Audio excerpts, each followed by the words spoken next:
बड़वानी के जुलवानिया में आयोजित प्रेस वार्ता में राजपुर विधायक बाला बच्चन ने पंचायत चुनाव को लेकर बीजेपी को आड़े हाथ लिया। मध्य प्रदेश में पंचायत चुनाव स्थगित होने के बाद प्रदेश के पूर्व गृह मंत्री एवं राजपुर विधायक बाला बच्चन ने प्रेस वार्ता का आयोजन कर बीजेपी को आड़े हाथों लिया। पत्रकारों को संबोधित करते हुए बाला बच्चन ने कहा कि चुनाव से भाजपा डरती है, भाजपा ओबीसी विरोधी है और उसका असंवैधानिक चेहरा उजागर हुआ है।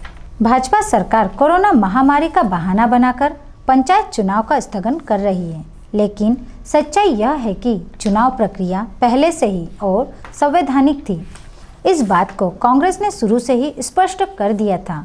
मध्य प्रदेश सरकार ने जानबूझकर पंचायत चुनाव में ओबीसी आरक्षण को खत्म करने का षड्यंत्र रचा था, जबकि पूर्व मुख्यमंत्री कमलनाथ ने रोटेशन प्रणाली से ही पंचायत चुनाव कराए जाने की मांग उठाई थी। सुप्रीम कोर्ट में ओबीसी आरक्षण खत्म किए जाने के फैसले के समय मध्य प्रदेश सरकार के वकील जानबूझकर खामोश बने रहे। जुलवानिया से अखिलेश साहू की रिपोर्ट। चुनाव को लेकर क्या कहेंगे बाला बच्चन जी आप? हम सबके बीच में उपस्थित हमारे जिला कांग्रेस कमेटी के अध्यक्ष आदरणीय वीरेंद्र सिंह राठौड़ जी, ब्लॉक कांग्रेस कमेटी ओझर के अध्यक्ष श्री भारत परिहार जी, नासिर खान जी, यशवंत भाई दरबार जी, उपस्थित हमारे सभी साथीगण, मैं आप लोगों का सबसे पहले हार्दिक अभिनंदन और स्वागत करता हूं और आप लोगों के जानकारी में ला देना चाहता हूं कि मध्य प्रदेश पंचायत चुनाव जो स्थगित जो हुए हैं अभी, इससे भाजपा का ओबीसी विरोधी और असंवैधानिक चेहरा उजागर हुआ है। पहले दिन से कमलनाथ जी और कांग्रेस पार्टी के सारे विधायक कमलनाथ जी के नेतृत्व में इस बात को कहते रहे हैं कि जो 27% आरक्षण कमलनाथ जी के मुख्यमंत्री रहते हुए जो दिया गया था ओबीसी को, उसके आधार पर ही चुनाव होना चाहिए। लेकिन भाजपा ने षड्यंत्र रचा कि बिना ओबीसी को 27% आरक्षण दिए बिना ही चुनाव करा दिए जाए। उसका परिणाम और उसका खामियाजा भाजपा को भुगतना पड़ा।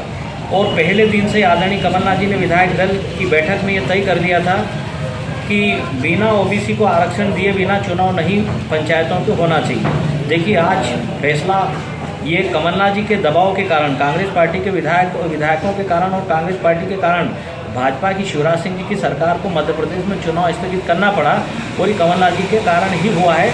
जो हमने कमलनाथ जी के मुख्यमंत्री रहते हुए ओबीसी को 27% आरक्षण दिया था और शुरू दिन से हम लोगों की मांग थी कि ओबीसी को 27% आरक्षण के आधार पर ही ये चुनाव होना चाहिए।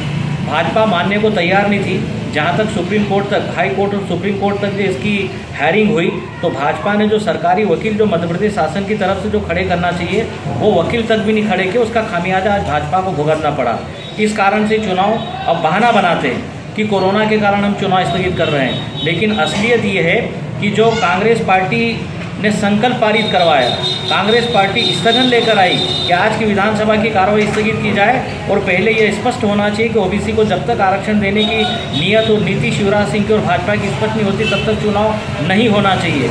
तो देखिए, आज कांग्रेस पार्टी की कमलनाथ जी की जीत हुई है और मैं ओबीसी वर्ग के हमारे सभी भाइयों और बहनों को मैं इसकी बधाई और शुभकामना भी देता हूं और आदरणीय कमलनाथ जी का मैं धन्यवाद करता हूं कि उन्होंने दमदारी से उस मुद्दे को लड़ा और आज जो चुनाव जो स्थगित हुए, इसमें भाजपा का जो दोहरा चेहरा जो है, एक ओबीसी विरोधी और असंवैधानिक चेहरा सामने आया है, ये स्पष्ट हो गया है। भाजपा के लोग विरोध लगा रहे हैं कि कांग्रेस पिछड़ा वर्ग का लगातार उनका विरोध कर रही है, इस कारण से चुनाव में ये सब सारी होने, तो सुप्रीम कोर्ट हाई कोर्ट नहीं जाती कांग्रेस। नहीं, देखिए, हम लोग तो गए थे कि हम लोग तो इसके लिए गए थे कि रोटेशन होना चाहिए, परिसीमन होना चाहिए, उसके बाद ओबीसी को आरक्षण मिलना चाहिए